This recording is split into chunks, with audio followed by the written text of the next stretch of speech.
In this video tutorial, we're going to discuss about Fortnite gameplay.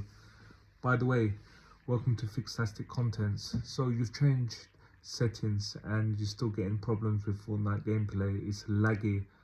Then this is what you need to do to fix this problem. This solution is going to be effective for you.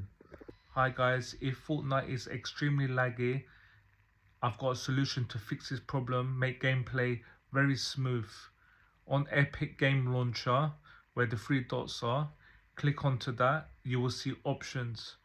Click onto options and then you need to go down and find this. You will see pre-download streamed assets. I want you to check that box and then click on apply to save changes, and you're going to see a big difference in gameplay. It's smooth. It's going to be dramatically improved. Please comment below and tell me how you get on. And as always, I will catch you on the next one. Thank you for watching.